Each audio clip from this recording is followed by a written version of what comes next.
Shalom Aleichem saudara-saudaraku yang terkasih, selamat datang kembali di Quiet Time with Rumah Doa Elia Bali untuk edisi hari Jumat tanggal 28 Februari tahun 2025. Semoga kita semua senantiasa dalam keadaan sehat, bersukacita, dan terus membagikan kebahagiaan di tahun jubileum ini. Jangan lupa ya untuk subscribe, like, dan share jika renungan ini membantu Anda untuk bertumbuh dalam iman. Saudara-saudara yang terkasih, tema renungan kita hari ini adalah kesetiaan sebagai kebajikan utama. Hari ini kita akan merenungkan salah satu kebajikan utama dalam hidup kita sebagai umat beriman, yaitu kesetiaan. Kesetiaan bukan hanya sekadar kata-kata indah yang keluar dari bibir kita, melainkan sebuah komitmen suci yang mencerminkan hubungan kita dengan Tuhan dan sesama. Dalam kitab Putra Sirach bab 6 ayat 5-17, kita diajarkan bahwa kesetiaan itu berakar dalam ketakwaan. Sikap takwa ini diwujudkan dalam rasa hormat dan rasa takut akan Tuhan, yang mendorong seseorang untuk hidup dalam kebenaran dan kasih. Orang yang setia adalah mereka yang memiliki hati yang lurus dan tulus, selalu menjaga persahabatan dengan orang lain dengan baik, dan memiliki tutur kata yang ramah serta penuh kasih. Kesetiaan bukan hanya sebatas perkataan indah, tetapi juga tercermin dalam tindakan yang nyata. Orang yang setia tidak akan meninggalkan sahabatnya saat dalam kesulitan, tidak menjelek-jelekkan kelemahan orang lain, dan tetap teguh dalam komitmennya meskipun dihadapkan pada tantangan.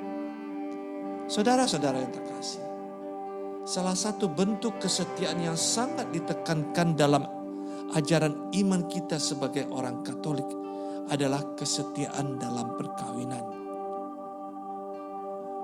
Pernikahan atau perkawinan dalam gereja bukan hanya sekedar ikatan antara seorang pria dan seorang wanita, tetapi merupakan sebuah sakramen, sebuah janji suci di hadapan Tuhan. Dalam Injil suci menurut Markus bab 10 ayat 1-12 yang kita dengarkan hari ini, Tuhan Yesus dengan tegas menyatakan bahwa apa yang telah dipersatukan Allah tidak boleh diceraikan oleh manusia. Meskipun hukum Musa pernah mengizinkan perceraian karena ketegaran hati umat.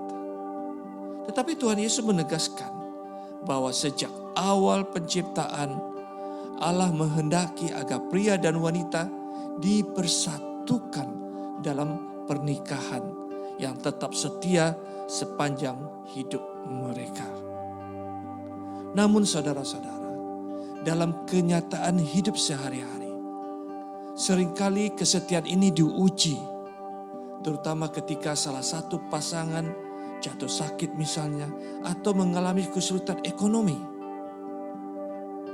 Yang kita lihat ada yang meninggalkan pasangannya karena merasa terbebani atau mencari kenyamanan di tempat lain.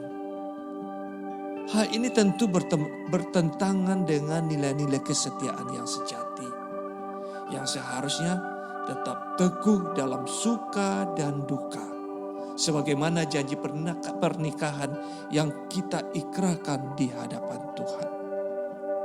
Saudara-saudari, kesetiaan dalam pernikahan bukan hanya sekedar kesetiaan fisik, tetapi juga mencakup kesetiaan emosional dan spiritualitas.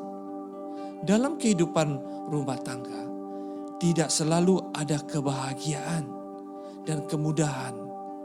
Karena pada saat-saat tertentu ada kesulitan, ada cobaan, dan ada tantangan atau badai yang harus dilalui.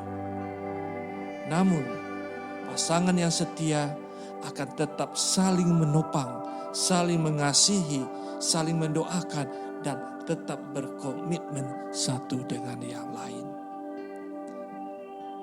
Cinta sejati tidak mencari keuntungan pribadi saudara-saudari, atau meninggalkan pasangan dalam kesulitan, tetapi selalu berusaha untuk memahami, untuk mengerti, mendukung, dan berkorban demi kebaikan bersama. Kesetiaan adalah sebuah refleksi dari ketakwaan kita kepada Tuhan. Pasangan yang hidup dalam kesetiaan akan mengalami berkat dan kasih Tuhan yang melimpah dalam rumah tangga mereka. Mereka akan menjadi saksi nyata bagi dunia bahwa cinta sejati itu ada dan bahwa pernikahan yang didasarkan pada iman dapat bertahan dalam segala keadaan. Semoga, marilah kita berdoa dalam nama Bapa dan Putra dan Roh Kudus. Amin. Allah Bapa sumber cinta dan kebahagiaan, kami bersyukur bahwa berkat santapan tubuh dan darah Kristus yang kami santap hari ini, yang merupakan tanda kesetiaan-Mu kepada kami. Semoga kami mampu menghayati hidup kami sebagai murid-Mu yang setia. Dengan pengantaran Kristus Tuhan kami. Amin. Dalam nama Bapa dan Putra dan Roh Kudus. Amin. Tuhan memberkati.